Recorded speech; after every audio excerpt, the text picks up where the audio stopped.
Frederick Douglass did not know his own birth date, and ignorance he regarded as one of the worst legacies of his bondage. He assumed that he had been born in 1817 sometime in February. His mother gave him the name of Frederick Augustus Washington Bailey. Dropping the two middle names, he was generally known as Frederick Bailey. During his escape to the north, he changes his name to Frederick Stanley and then Frederick Johnson. That was the name of an abolitionist benefactor in New Bedford, Massachusetts. There were so many Johnsons in that city of refuge that he was obligated to change his name again.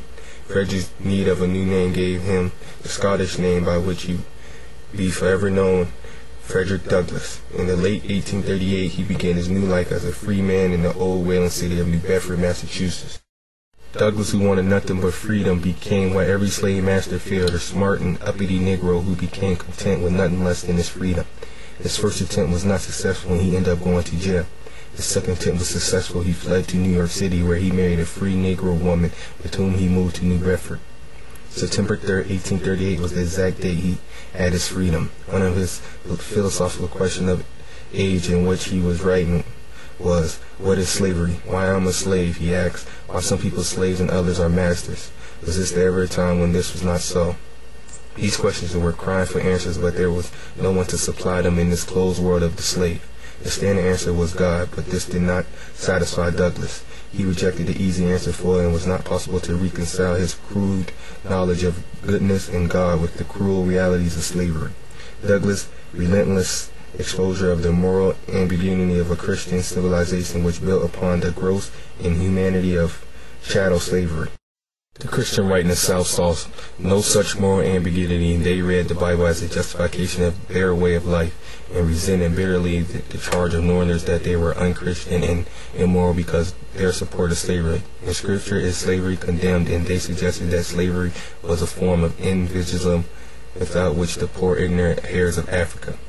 Some of his political views were on law enforcement. The fugitive slave law was an unavoidable fact, and as the visibility of the young Arthur increased as a natural result of his controversial memoir, this would risk his re-enslavement. Douglass, however, wisely visited Great Britain and Ireland, where he remained for 2 years and enjoyed for the first time the liberty of literally celebrity and economical security. He returned to America in 1847 and with newfound wealth purchased his freedom.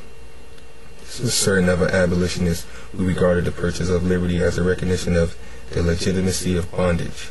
Douglass established a newspaper in the North Star, which published for 17 years. His legacy as a spokesman for his race went up year by year. Before the Civil War, he was an associate of Harriet Beecher Stowe and John Brown, and when war broke out, he gave advice to Abraham Lincoln, urging him toward emancipation and the use of black troops. His courage blacks to enlist and fight for the Union. He became one of the most enthusiastic recruiters for the Union Army, even offering to his own sons. He was not immune to sharp criticism in the post-Reconstruction era. Many blacks objected to his radical assimilationist views, his Republican partnership for Negroes. Philosophy has finally come to the work and thought of Frederick Douglass. Has it arrived on the scene too late? Has philosophy tardiness brought it to a scene where Douglass' reflections have now become cut and dry after his historians and literary theorists have made fresh enterprise work of his intellectual legacy? Douglass participates in the enterprise of philosophy because his commitment to argument. This commitment, however, does not solely reflect a dedication to chains of inference, let alone an allegiance to some specific philosophical doctrine or method, which are usually constructed as the scholastic and technical criteria for identifying a person as a thinker or a philosopher. Douglass was never a philosopher in solely the above-mentioned technical sense of that term, nor did he ever claim to be one. Furthermore, he had never crossed professionally the more doubtful could assert the boundary into the academic discipline of philosophy. Douglass, or of any black person in America, throughout them could be sympathetic to the problems being racially designated as a black and being enslaved have wrought and socially exclude non-white people from all substantial and significant areas of American life. It will still be a fact, such as a person would contend what Douglass does not satisfy that sole technical sense most would believe defines a philosopher.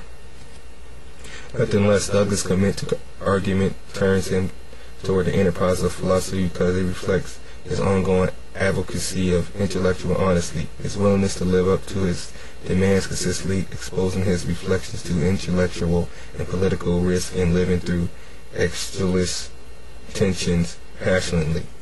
So Douglas' commitment to argument as he presents moves on a variety of philosophical, political levels than just simply that of dedication to inference and allegiance to doctrine and method. Moreover, Douglas inserts a genuinely philosophical problem like detonator into the many-level enterprise. What are the intellectual and political risks to exposing one's reflection in the face of the American life? How are ends of human reasons brought with confidence to this American experiment of political rule and social interaction? Responses to questions of these sort permeate the writings and speeches of Douglas. Responses that are culturally and socially entangled in power and interest, yet whose truth content must carry universal significance. This is a philosophical dimension in which the complexity of Douglas as a thinker is set. If asked, most academic philosophers today would not recognize Frederick Douglass as a philosopher. They would likely compare his historical importance to that of Paracelsus for Athens, Lincoln's for the 19th century U.S. history, or Martin Luther King Jr. and Malcolm X for the 20th century. It might even invoke Aristotle's distinction between theoretical and practical wisdom. While Douglas may be admired for his practical wisdom and political courage, he never excelled in the theoretical domain as Aristotle, Mill, or Rawls have. The criteria for theoretical virtue, philosophers would cite the production of sustained treatise-style works involving subtle and careful argumentation. Pioneer philosophers might be further distinguished from derivative or amateur ones in terms of how groundbreaking, influential, and wide-ranging their works. Such distinctions then are at the bottom of which writers shows up on our graduate seminar syllabi, and hence in our canon of greats. On this view, Douglas' speeches, writings, and political activism did not qualify him for an exclusive on our list of greats. At best, he may only make it as an amateur philosopher.